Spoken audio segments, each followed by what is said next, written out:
Ryan Reynolds here from Mint Mobile. I don't know if you knew this, but anyone can get the same premium wireless for $15 a month plan that I've been enjoying. It's not just for celebrities. So do like I did and have one of your assistants switch you to Mint Mobile today. I'm told it's super easy to do at mintmobile.com/switch. Upfront payment of $45 for 3-month plan, equivalent to $15 per month required. New subscribers only. Renew for 12 months to lock in savings. Taxes and fees extra. Additional restrictions apply. See full terms at mintmobile.com.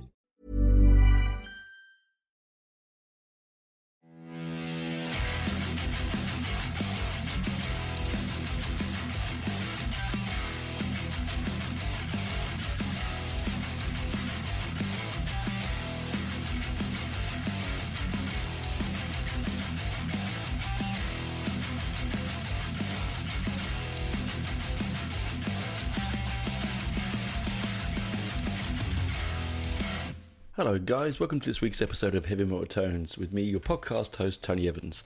I hope you're having a good day, a good night, a good morning, good afternoon, wherever you are in the world. I have a big world audience now, so it's really, it could be any time, couldn't it, really? I record on a Monday in the mornings with a hot cup of tea, as you know. I have a fresh cup of tea today. Just a little sort of sit-rep, my situation. If you've noticed the last few weeks, sometimes I just lose concentration here and there. That's no different because of my age, but also it's just because of my father. My elderly father in the UK is getting worse, and so every now and again, when I record, and I just had a phone call from my brother, and it sort of does sometimes send me off into little tangents.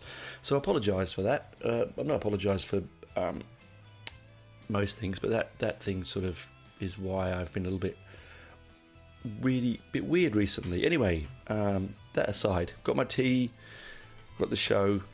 This week's episode. Now, you know that I absolutely love new wave of British heavy metal. So, as you should know, if you're a regular listener, you'll know that NWOBHM, as we like to call it, new wave of British heavy metal, is one of my passions musically. I have a lot of musical passions, as you all would know, but this is one of my major ones. If those out there who are new to the show, who don't know what, they're just getting into heavy metal and don't know what NWOBHM is, do head back to the episode I did some months ago in my catalogue about NWOBHM, but I'll give you a quick refresher. Basically, I like to think of it as the bastard child of heavy rock, and punk and prog and glam. It's like they all got together, had a right royal going at each other, and what popped out was NWOBHM. So NWOBHM really is like, we all know what punk is. It's really easy for me not to explain punk to you because you understand what punk is. Everyone has their own form or concept of punk or what punk is, but we all know basically what it is. It's an anti-establishmentarianism. You say that when you've had a few drinks. Anti-establishment musical form, okay? Very much like any protest music, like jazz, like some blues, like some bluegrass roots and bluegrass music, or protest music of the 60s or hippie music, whatever, okay? So anyway, it is this strange amalgam. There is, like punk, you can't just say all punk is the Sex Pistols or all NWOBHM is Iron Maiden. It has these strange and wonderful fluid forms to it. It has the swagger and pomposity of late 70s British heavy rock like Purple and Zeppelin and Badfinger and Free, and it has also the youthful anger and exuberance of punk. It has the flashy glam aspects of glam, basically. So it's sort of got a bit of everything, right? It's sort of, and it also has some of the noodly nuances of prog, right? So it's a wonderful amalgam, and it's also really the birth of heavy metal. I know people say that Black Sabbath, yes, but and they did, but you know, on an international scale, on a wide scale, heavy metal didn't really exist, in my opinion, until the NWOBHM movement, and most of the bands in that movement don't like being called NWOBHM. Iron Maiden always hated the label. Steve was very adamant that wasn't their label, and again, like the Pistols, they didn't want to be called punks, right? They didn't want to be labelled as punk. It's just, I think it's just they were scared of being pigeonholed, you know. Obviously, clearly not. Punk, Pistols went beyond punk, and Maiden went well beyond NWOBHM, right? Anyway, in that wonderful burgeoning melange of bands, so I'm just gonna get some of my tea. 1 second. That wonderful sea of that sort of epoch-making era, you got all sorts of crazy influence bands. So, you know, to name, there's so many obscure ones that they just sort of came and went, like the punks, right? I mean, punk singles. I mean, there were so many bands that you couldn't even begin to remember. In fact, you couldn't even find them unless you look deep into the recesses of YouTube, because they're not on Spotify or iTunes or any of those sort of mediums. Same with NWOBHM. So, but a few of the ones that I would call obscure weren't really obscure. They just weren't in the same. They didn't make the same impact or get the same record label or have the same luck, to be honest with you, as like Maiden and bands like that, because. You know, I'm not going to put Judas Priest as an NWOBHM band. People do.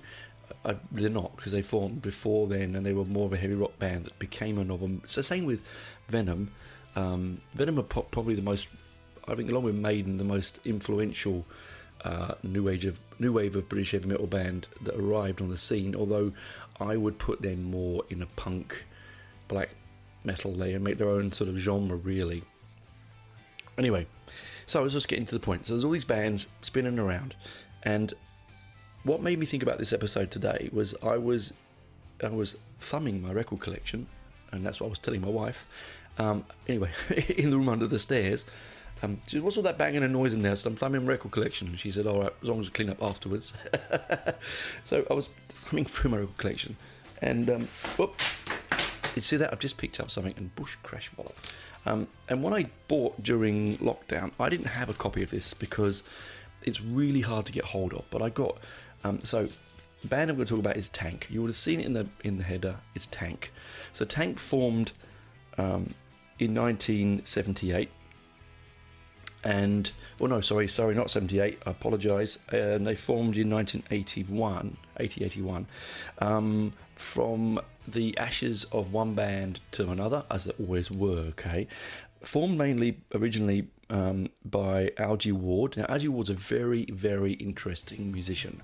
He's the bass player. Now, Tank is a three-piece band, and Algie Ward played bass for the Saints here in Australia on the second and third album, Prehistoric Sounds and Eternity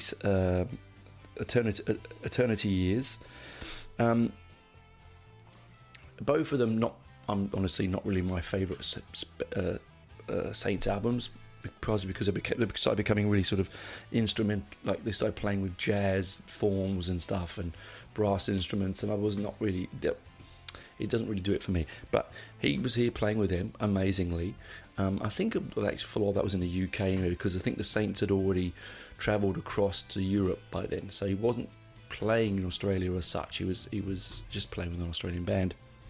And he left them and then went on to play bass on one of the most influential and amazing punk band albums of all. I did an episode on it not that long ago, and that's Machine Gun Etiquette by The Damned. Now, how amazing is that? He's gone on and played with the seminal punk band and a seminal album at that sweet spot, in 78, 79. Amazing album. I've already discussed that. Go back and listen to it. Well, it was one of my highest ever rated episodes. That one, it was huge in India, like 3,000 episodes downloads a day. It was in India, which is massive for me. Thank you for that, by the way. But he was really heavily influenced by Motorhead. He wanted a three-piece band, and he was really sort of enamoured, because of The Damned also heavily sort of connected with Motorhead. and some Girls' School and all those other people. He wanted to make a band that sounded like that. He wanted a power and aggression and punk speed and just 100% fun, right? So they released their first album, which is a seminal album, which you can actually hear on Spotify and iTunes. It's not easy to buy original copies, but you can get the CDs of it, I believe, and there is a couple of reissues around, and that's Filth Hounds of Hades. I won't go into the album, but that album is it's one of those moments in history where you go, what the fuck was that? Did that just come past me? Did I really just listen to the album? It's a righteous mix of rock and roll and punk. It really is. Anyway, one second. Why aren't you doing that album? I'm hearing you sound on the back, putting your hand up, going, Sir, why aren't you doing that album? I could do that album, but Filth Hounds of Hades has been done beyond belief. And I also, as I said, I was thumbing through my record collection, and I have a section where I put all the stuff I got in lockdown. I didn't, the first major lockdown, that I didn't really get around to listening to. And I thought, okay, I'll grab those out. And one of them was Tank's second album, released in 1982. The album is Power of the Hunter. It's a beautiful product, actually, I've got on here. It's black and white splattered vinyl on HR Records. Beautiful, shiny card finish, and it's got you can see the picture on the thumbnail of the show. A classic NWOBHM cover, really, with the band all sort of looking moody. He's got a machine gun belt in his hand. Algie Ward's got his jacket over his shoulder, and they look a bit like early Def Leppard. Again, another NWOBHM band that went on to had their own sound, that went on to create huge different sound and furrow that and plough that furrow.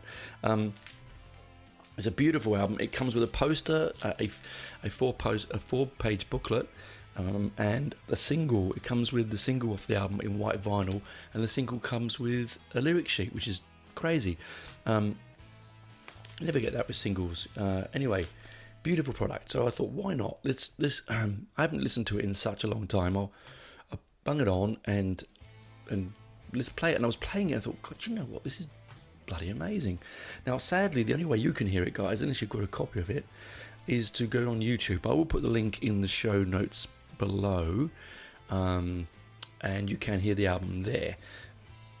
Obviously, it's not the best transfer. It's a YouTube transfer, but again, I think my copy, I got mine through Shadow Kingdom Records. Picked it up for pennies, really. I think it was like 40 US or something like that. It turned out about 55 Australian. That was including the postage. So, it comes with a lovely big poster as well, which I love about those kind of the resurgence of reissue of albums, is the stuff you're now getting with it, because they charge you so much that they want to give you more product, really, for the money you're spending, which I think is really good. Anyway, so it was released in 1982, and he basically, when he formed the band, he found he's got Peter and Mark Babs, the drums and guitar. Algie plays bass and has vocals, and they formed in 1980, as I said.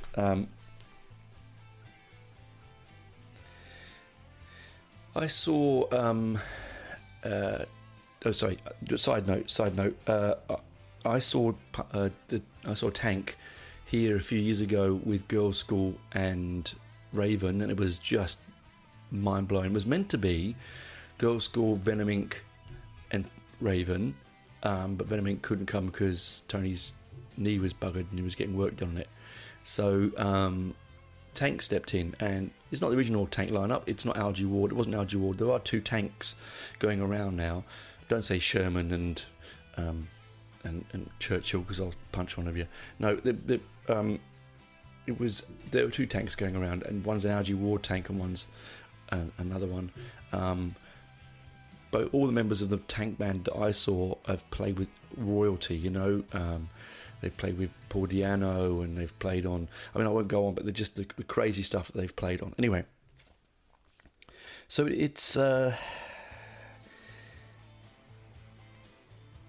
they released several albums afterwards. So I'll give you their lineup. Okay, so they went 12 Pounds of 80s, Power of the Hunter, This Means War, Honor and Blood, Tank, and Still at War. I genuinely will tell you guys that get to Power of Hunter, so Phil Pounds of Hades, Power of the Hunter, really. This Means War is still great because it has Algie Ward still, and so I think so does the Honor and Blood, but it gets a little bit thin. Anyway, we're not here to review that and talk about that. So we're here to talk about it, Power of the Hunter. So it follows. How do you follow such an aggressively stunning first album? Very difficult, I think. Very difficult, because there was no stick in the sand, no line in the sand, so no mark to say this is what your sound should sound like. This is what you should do. This is how you're going to evolve, because like punk, they were all making up as they went along, and same with NWOBHM. The thing about NWOBHM is that they, unlike punk where they were destroying everything, NWOBHM was trying to take bits and pieces from everything, right? And this album is an absolute bastardization. It is in a good way, it is a Jekyll and Hyde album, in such that it is hugely influenced across so many forms of music, of rock and music. It's also trying to placate its obviously its leather-clad, tight jean, long-haired fans, the sweaty, unwashed masses of the pits, as they were once called. Okay. It was produced by, interesting here, so it was produced by the producer of Outlands the Moor, Nigel Gray, who, and you can almost, well, how do I say it, you can hear, whereas Phil Pounds of Hades was produced very quickly, very shoddily in some respects, and made very, as a la all, early 80s, late 70s, early 80s musical forms. It was either done with complete clarity or very quickly, and get it out, because we couldn't afford they couldn't afford to be in the studio for months and months, right? That's why something like Hysteria is still one of the most expensive albums of all time, because Def Leppard spent forever and a day making that album. And I'm going to give a little bit of a hint here. Not a fan. I absolutely love Def Leppard's early albums, but Hysteria, I could never listen to that again. It would never bother me. I think that's a part of my 16-year-old Tony that doesn't want to go back to. Anyway, so it was it's also got a single on it. It's got an interesting single. They only released one single from it, and it's from 1977's The Osmonds single, Crazy Horses, which is, again, the single that I've got here, right? Crazy Horses. Why on earth would someone like Algie Ward pick an Osmonds song? Now, those that don't know who the Osmonds are, those young enough to listen to this show and go, who are the Osmonds? Donny Osmond and the Osmonds were a manufactured pop band from Utah, I believe. They're Mormons. That aside, that doesn't mean anything about their music. It's just a fact. And they had big teeth and big hair and sunshine and happiness and big lapels and a bit like the Brady Bunch, right? And they did release one or two cracking songs, and Crazy Horses is one of them. So you can see why they picked it, although I'm still confused even now when I listen to the version of it, why they chose Crazy Horses. But maybe it was an influence of one of the band members of the band. Maybe it was something that really meant something to them. Maybe it does have a sort of rocky, punky feel to it when you listen to it. It was released on the Kamikaze label, and it runs at 40 minutes and 24 seconds. I said that getting the original copies good luck. I'd love an original copy. I don't have one. I've only got the HR Records HRR 844 reissue. But again, as I said, beautiful reissue. Really, really beautiful. The back pictures picture of Algie Ward running down the street, all in a blur. All right. I played a couple of the tracks off this when we saw them live, and I was really pleasantly surprised at how good they sound live. Actually, really, really good. Oh, you can hear that bell tinkling. That's my darling cat running up and down the stairs. Here she is. Hello, sweetheart. Hang on one second. I have to be on. She's got a thing about eating my pot plants. One moment. Almost. I don't know what it is. She's lost a bit of weight recently, and she just likes to jump into the pot plant and eat my palm. I don't know what it is about her. She's just being naughty, I think. Anyway, sorry, a bit of a side track there. So yes, so where was I? Yeah, it was produced by Nigel Gray. One single, Crazy Horses, off of it from the 1972 Osmond hit. Kamikaze label, running at 40 minutes 24 seconds. So it doesn't hang around long. It does have quite a feel to it. When you listen to it, I was listening to it again, walking down to the shops this morning to get coffee, and it did feel like it was over pretty quickly. It doesn't hang around, and I like that about an album. You know that. If I want a long album, I'll put on Lamb Lies Down on Broadway, or Tales from the Topographic Ocean, or even one of the later Iron Maiden albums, you know. But most of the time, you just want entertainment, in and out, you know, because if it lingers too much, it can get a bit of a sour taste in the mouth, right? But so with Tank, they sit in that middle of the road. Oh God, I hate to say this. If Algie's listening, God love you, Algie. I don't mean to be rude, but the band Tank itself, the reason that unless you know your history of heavy metal, unless you're really into the genre, and even then a lot of them wouldn't know. A lot of the young guys who are listening to metal wouldn't know Tank is. A lot of Metallica fans who haven't got a clue, even though Metallica are heavily influenced and love Tank, they wouldn't necessarily understand. They wouldn't know, because why would you? Some of the, you know, when you're younger, you don't look that far back, do you?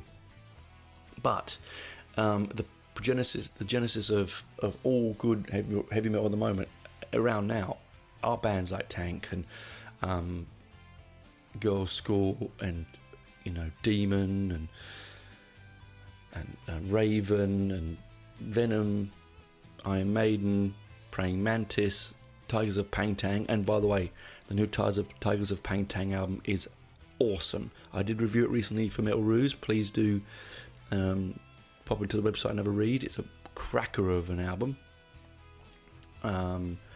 They don't change. They just keep getting better and better and better, actually, in my opinion. I'd love them to come out. And then, you know, Witchfind, all those sort of guys, you know, they're just sadly, you know, Diamond Head. I mean, God, where would we be? I wouldn't be sitting here now talking to you about this wonderful musical form, really, without Diamond Head. So, I mean, there's this sort of, you know, sadness tinge to it, and that's why I want to review this album, and I will do more semi-obscure NWOBHM albums, I think, because I want to bring them back to life. I'd love them to bring them back to life. They need to, you know, everyone knows Motorhead, right? Everyone knows Motorhead, and through Motorhead, they might have some osmosis through Girls' School and The Damned and things like that because of Lemmy's connections. Like the St. Valentine's Day Massacre, 12-inch, all that stuff. They just need to, we just need to not forget them, really, basically. And it does sadden me, because a lot of these people now probably, you know, what they're doing now, they're probably selling TVs at Curry's, or pulling pints at your local pub, or, you know, maybe even unemployed, doing nothing. And it's a real shame. It's a real sadness to me that someone who had such sparkle in their eyes and such ferocity in their soul ends up being, you know, a deadite government worker. And I don't mean that to anyone government who's listening to this, I'm not saying you're all Deadites. You know what I mean by that, right? They had this, not, and we all know that in rock and roll and in any art, there's only 1% of 1% that actually make it, right? So it's a very small amount of people, and you have to be in the right place at the right time and genuinely have a fuckload of talent. And that's why someone like Maiden and Motorhead and Venom, and the reason they also had difference, they had a point of difference that was a little bit more different than the middle of the road. Some of these also names of your bands, people think about the names of your band. Often that is going to make a difference. Iron Maiden stands out, doesn't it? Motorhead stands out. Venom stands out. Things like Praying Mantis and Demon and Satan, they will stand out amongst your UK listeners, because UK listeners aren't overtly religious, but in where you're going to make your money in America and places like that, if you've got a band named like Satan or Demon, you're probably not going to make so many records, particularly in the deep south, guys. So you sort of, I think sometimes, something like Tank, for instance, great name, I love Tank, what it is, and it's a great logo with a big tank on it and big yellow letters, but it's still Tank. It really, anyway, that aside, I'm going to now fend my cat again off of the plant. I'm going to get my tea warmed up, and we'll go on a second, as we do every week. We do an album review. You know the way this plays, guys. Second side, we're going to talk about the tracks. We'll just go as sort of not so too in depth, because I don't want to bore you, but we'll have a chat about the different musical styles that come about in this album, the running times, and the track listing. Anyway, enjoy these moments of commercialism, and I will see you on the other side, guys. Bye for now. I'm what you might call very good at hide and seek. And since we got Xfinity, we have Wi-Fi all over the house, even in my super secret hiding spots. So I can kill time in here by streaming my favorite... Ha! Found you. How? You left Find My tablet on. Get wall-to-wall Wi-Fi on the Xfinity 10G network. Restrictions apply. Not available in all areas. Actual speeds vary.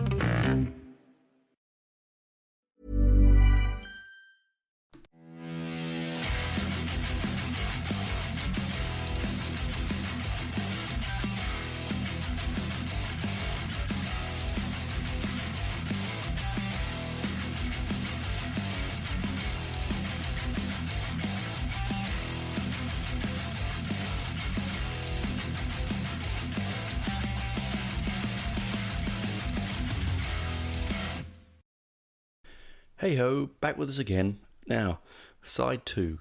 So, we're going to talk about the album. So, it was recorded in Surrey, at Surrey Sounds in Leatherhead, and where the band's basically from, I think.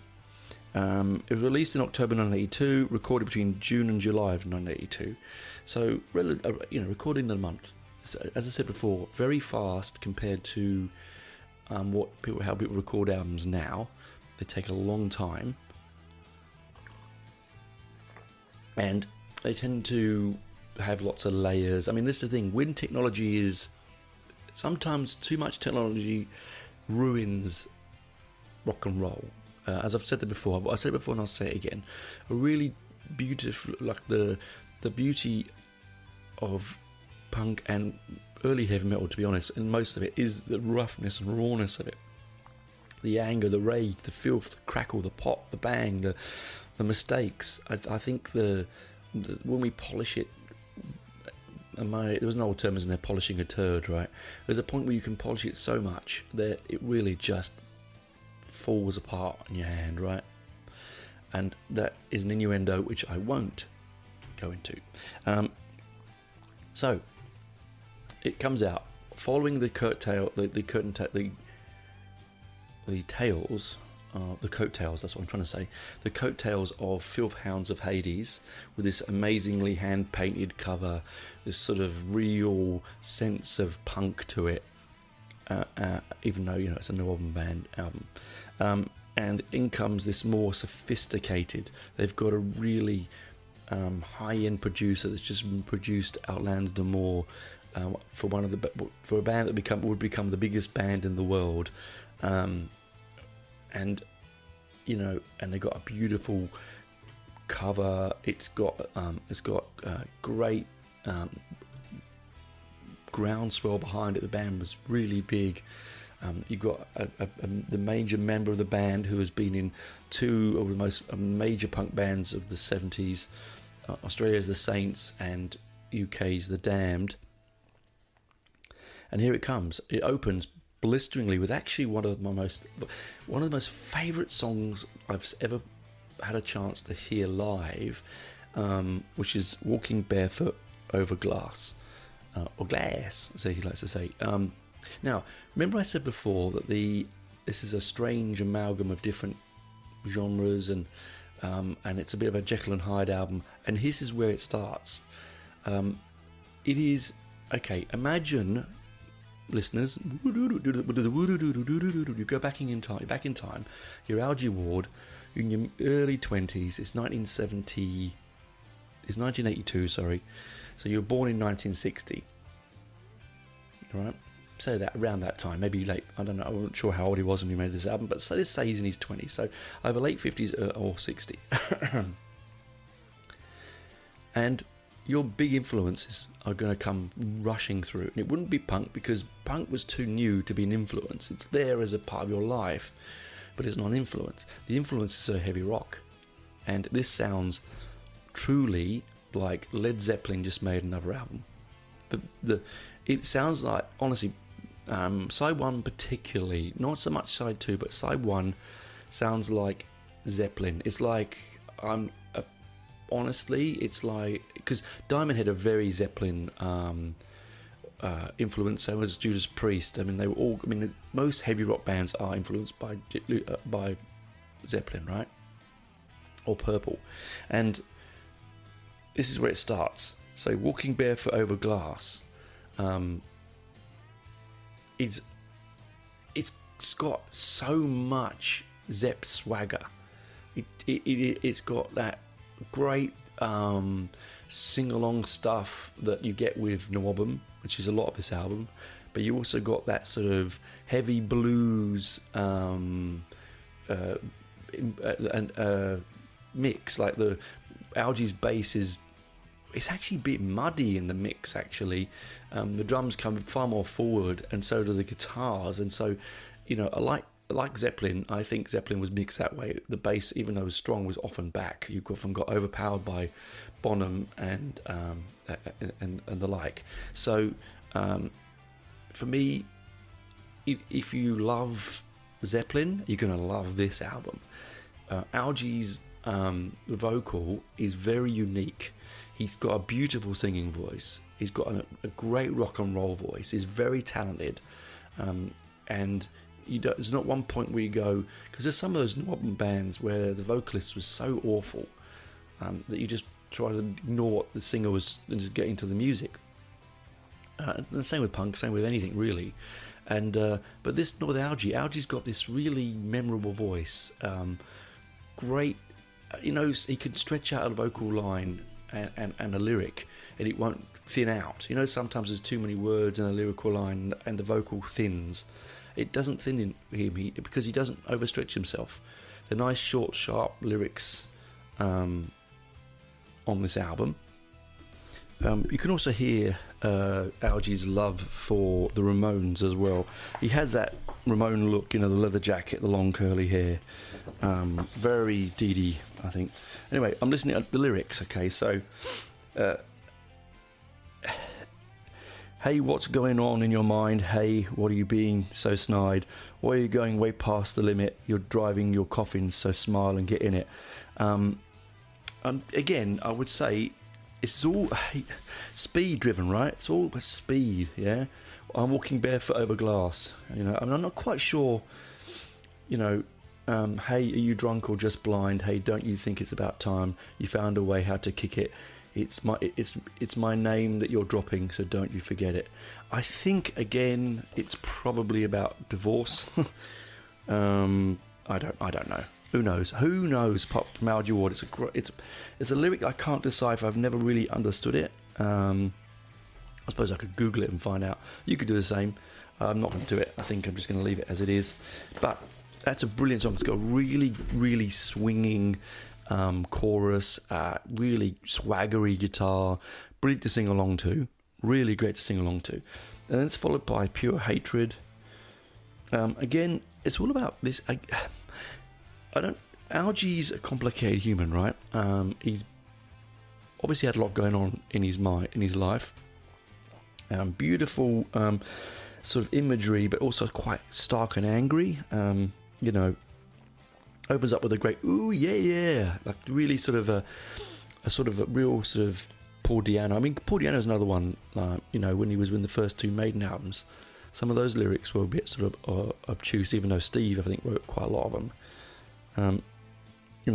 Here, Pure Hatred. The chorus is, so what's the attraction of wasting... Sorry, no, that's not the chorus. The chorus is, oh yeah, all I got for people that are just like you, it's pure hatred. I think, again, it's an anti-establishmentarianism thing, isn't it? He's 20-something, he's probably having to go at his parents, or bigots, or racists, or, to tell you how much it's worth, it's her privacy you're invading. It's the value, not the pride, that hurts. Again, I think it's probably about... I'm going to say wife beating is the wrong term, so it's horrible. Family issues, yeah. And then we got followed in with something less heavy, biting and scratching. Biting and scratching is...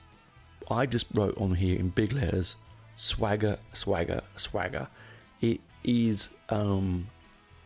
it's still very Led Zepp sounding, but it's got a sexual connotation to it. It's got a real kind of cocaine off the crests of a naked woman's buttocks, or you know what I mean, that kind of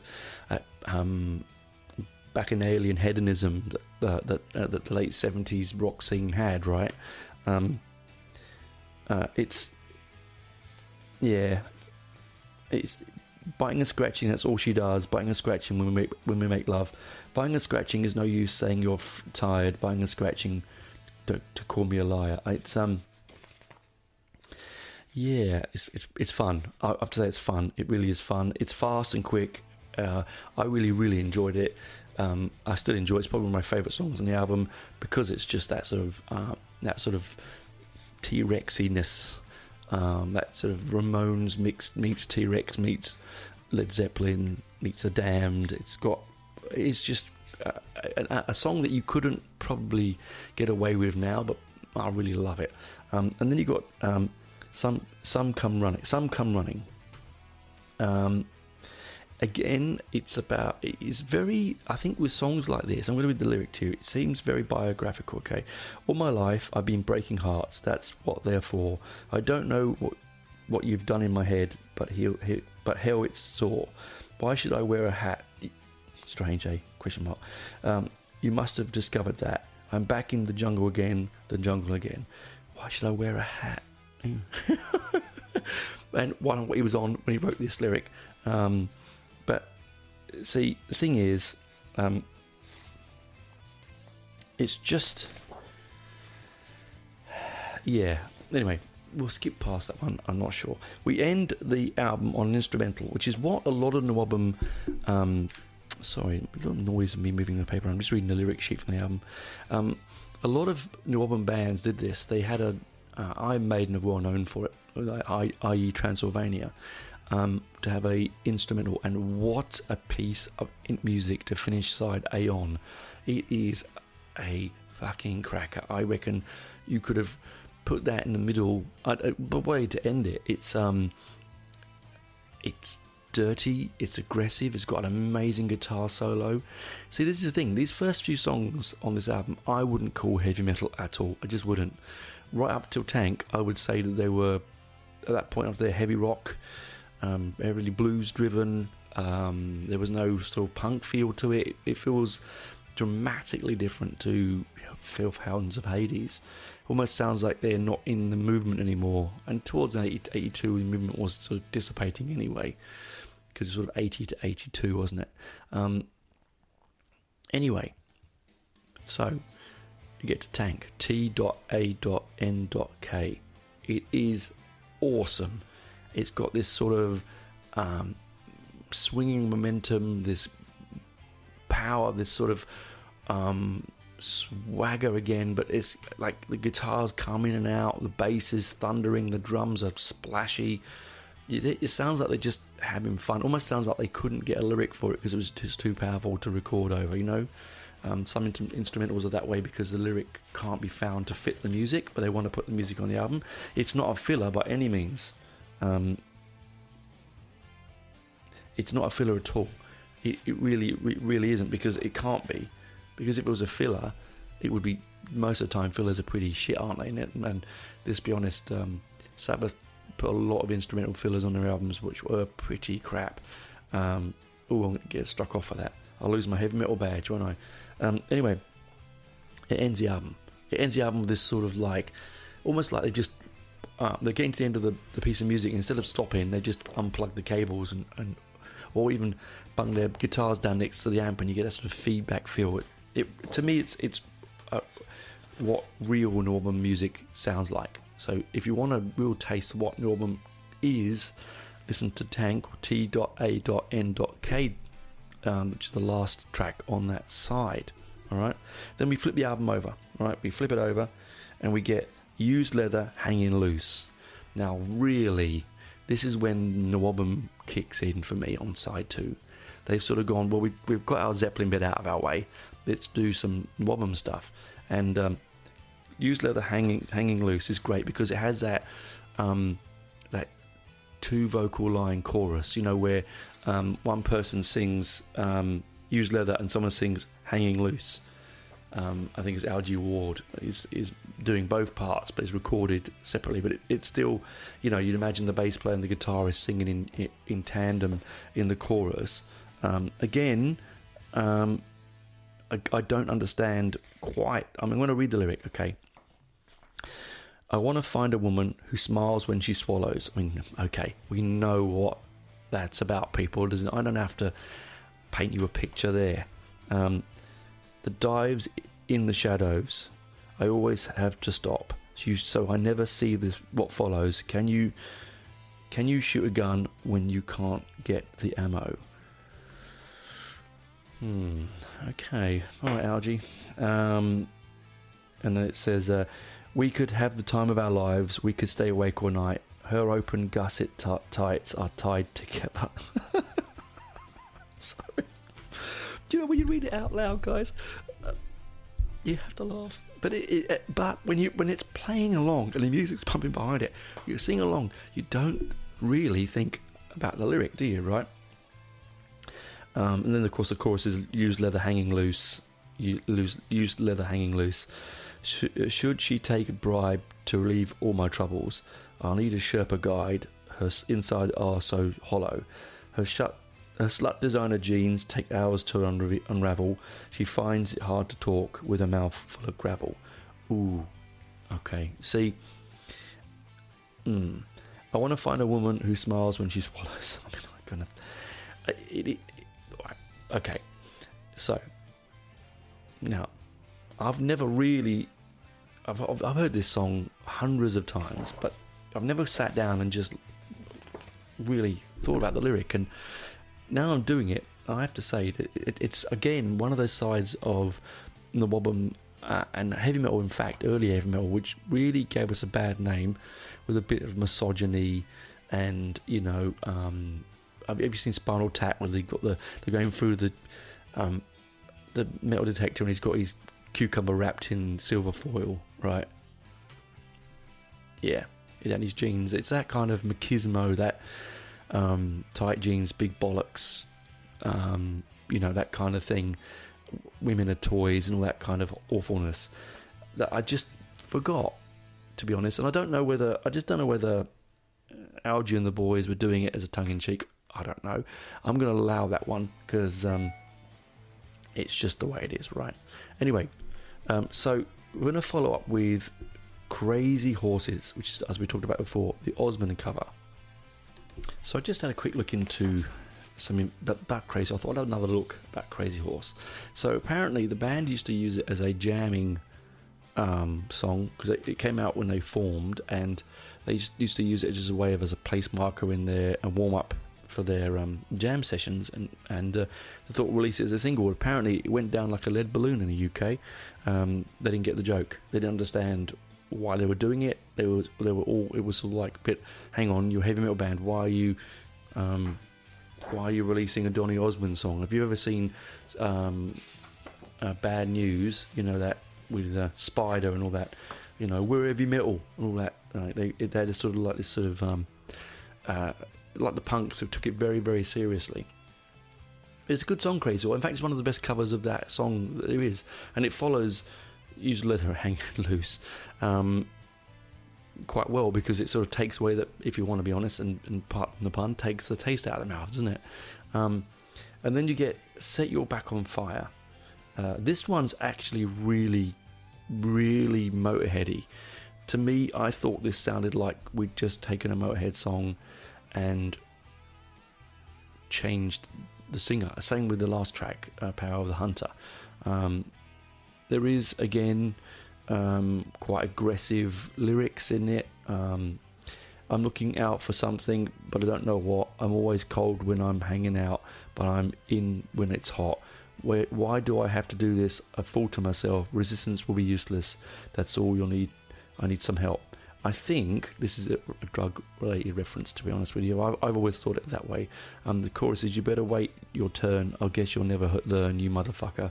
I'll show you what I mean. I'll blow a can of gasoline only for a laugh. Now, again, sorry about the swearing. There's a bit of swearing in this episode, but it will be basically about youthful hijinks, drug taking, being an idiot, really. I think that's really it. I don't know where else that lyric will go. And then we go to Red Skull Rock.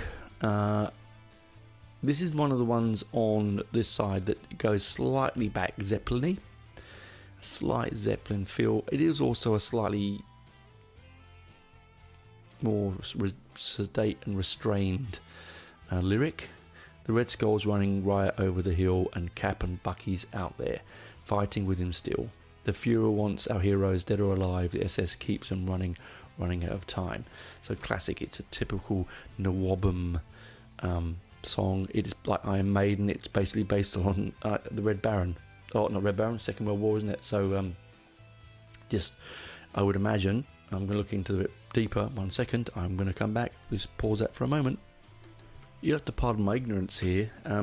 I didn't realise. I always thought it was sort of a Second World War thing. No, it's a Captain America thing, I believe. He's a character from Captain America, Red Skull. I had no idea. I'm not really into those sort of things. I was never into the only comics I used to read as a kid were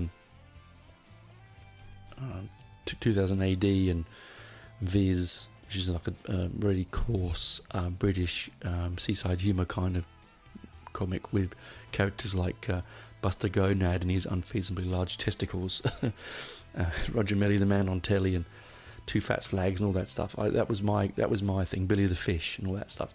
Anyway, so that's what it's again. I feel it has a real NWOBHM grab to it. It sort of jumps again. It's jumping. It's a Jekyll and Hyde kind of album.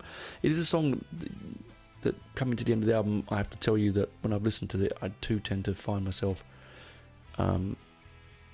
zoning out slightly on this track. That's probably why I've not really taken much interest in it in the past.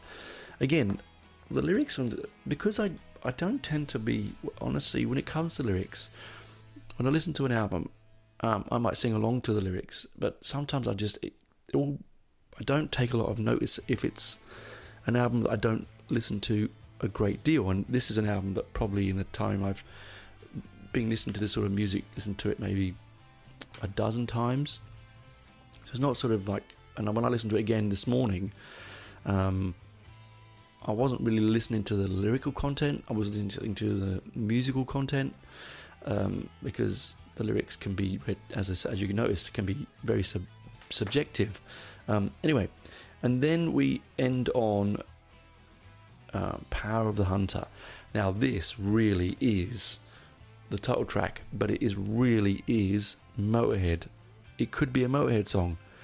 I genuinely, but I've seen them play it live. It's a brilliant live track.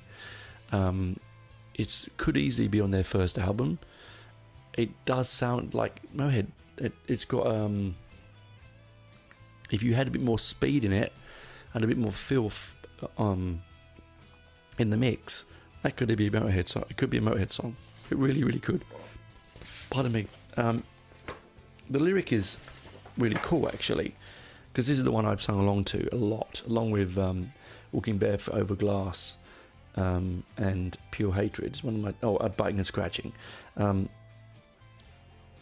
Hold on, I love it because it opens with "Hold on to your toupees," and that's such a damned kind of lyric. It's such a punk. It's almost like Algie's gone, well, I've done this album now. It's a bit too middle of the road in some spots. Add some punk to it, and it opens with that. It could be a damn song. He could have written it for Machine Gun Etiquette quite comfortably. The chorus is obviously "Feel the Power of the Hunter," but it opens up with "The end is coming closer. Now every word is said in spite. They ain't getting any younger. They're getting older. Live by the knife." It's again probably just a sort of it's probably about either one or two things. It's about street fighting. It could be about Neolithic man hunting food. It could be really, they're sick and tired of waiting. Now the hunter's on the attack. Before they started fighting, then they knew damn well they're not coming back. See, it's just, I think it could be lots of things. Anyway, it's a brilliant way to end the album. A real sort of fiery, punchy call to arms on this particular album. Now, it does have some interesting information on this release. So this release was dedicated to the memory of Marcus Mossman, 1968 to 2021. He owned High Roller Records, and he wanted to reissue the album for them. He must have passed away just soon after it being released. Basically, it's a beautiful product, as I said, for a cracking album. It really is a cracking album. There's some really good information in there about the recording of the album, about its release dates and all that sort of stuff. But as I said, I don't want you to listen to this review and go, I'm not listening to the album now because it's got lyrics about this and it might have... No, it's a snapshot in history, right? I only really listened to that lyric, read the lyric there and understood exactly what it meant just then, and it made me laugh. So you shouldn't take too much seriousness to it. It's a bit coarse and a bit crass, but then isn't all to some extent rock and roll a bit coarse, a bit crass, isn't it? If you want intellectualism, listen to prog. If you want middle of the road, unoffensive stuff, listen to the Osmonds or whatever. But there is going to be times when these bands will offend, and of course Algie's coming from a punk background, and so that was all about raising the eyebrows of the older people in the family and pushing the buttons and creating chaos. Not so much with NWOBHM, I don't think. There was just about that. I think they were just wanting to make loud, aggressive youth music that made them happy and gave them full of energy. And Algie's clearly not, he's not Wordsworth, is he? He's not Shakespeare. He's not Dylan or Costello or even, he's not even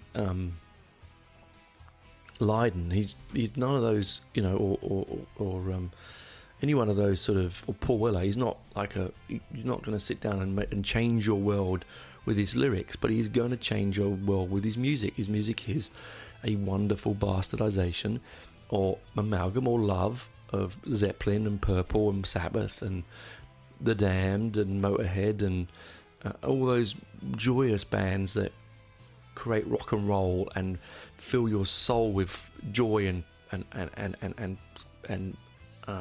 vibrancy. So go try the album. I said I'll put the link below in the show notes, because probably the only way you're going to hear it really is YouTube, unless you've got a copy. And if you've got a copy, great, play it and see if you agree with me. Again, I didn't want to do a huge deep dive in the lyric, but it's just an enjoyable thing that I like to do. Anyway, that's me for this week. I hope you enjoyed me chatting about Tank. I hope you go and listen to some Tank. I mean, particularly Filth Hounds of Hades, and then of course, this fantastic album, Power of the Hunter. As I said, sometimes if you're going to get offended by the lyric, just don't listen to the lyric. Just listen to the music. If you want a bit of a laugh, now I've read the lyric closely. I'm going to go back and listen to it again and see if it makes me giggle, because it probably will. Anyway, that's me for now. Chat to you next week. As I said, April's coming up, and April will be a celebration of women in rock. Some will be heavy metal, some will not be heavy metal, but I'll be interviewing Son from the Australian Iron Maiden cover band, Aces High. Brilliant band, brilliant singer, really nice person.